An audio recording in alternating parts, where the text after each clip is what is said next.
สวัสดีพี่ทุกท่านค่ะแม่ยอค่ะทิพย์ไหมกับเสียงพี่นี่นะคะมื้อนี้อากาศหนาวเนาะค่ะบ่ฮู้ว่าบ้านพี่ๆเป็นบางอย่างเนาะค่ะเป็นจังไดแน่เนาะค่ะบ้านแม่แววหนาวค่ะวันนี้หนาวเขาบอกว่าจะหนาวถึงวันที่6ค่ะขอบคุณพี่ด้วยเนาะที่ส่งคลิปใหม่ให้แม่แววด้วยค่ะขอบคุณทุกกำลังใจค่ะ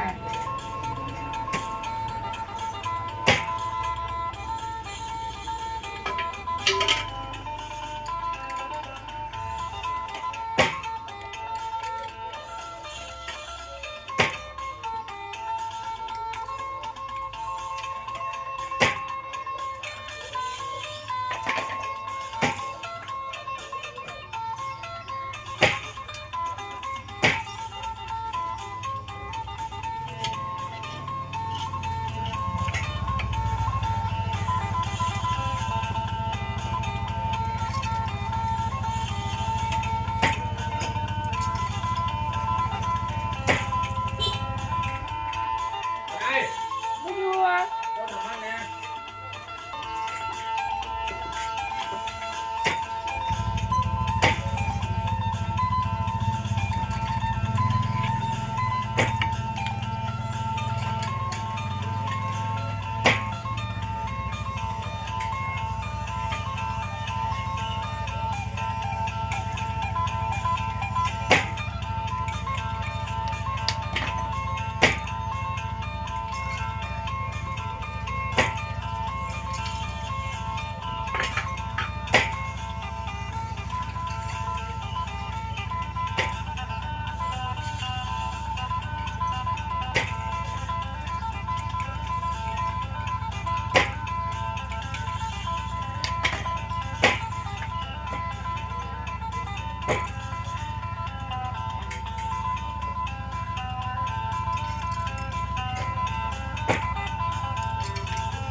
ขอบคุณพี่ทุกกำลังใจ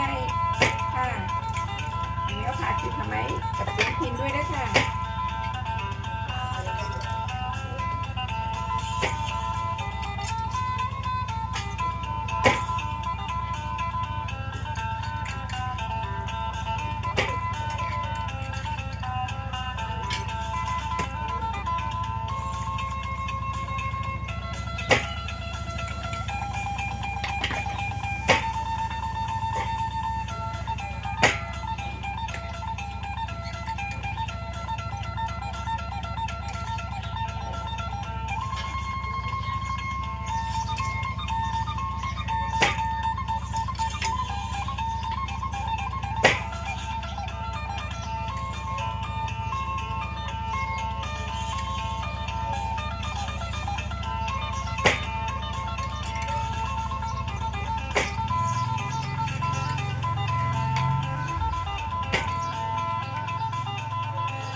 ขอบคุณพี่ทุกกำลังใจค่ะฝากคลิปผ้าไหมกับเสียงพินด้วยค่ะขอบคุณที่ชมคลิปผ้าไหมเห็นในแววด้วยค่ะ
เดี๋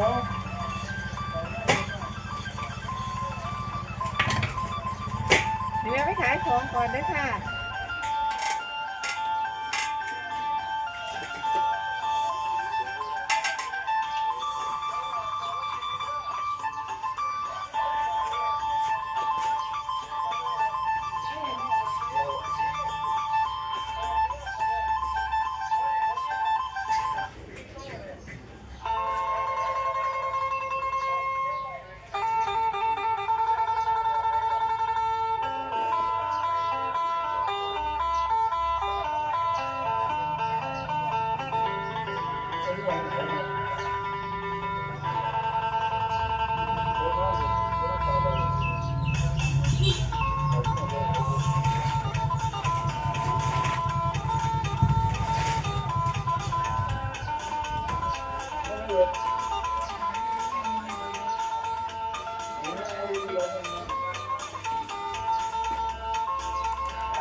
ไปกันเด้อ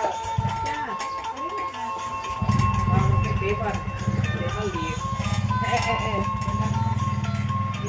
ขอบคุณที่ให้กำลังใจค่ะ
ขอบคุณที่กำลังใจค่ะ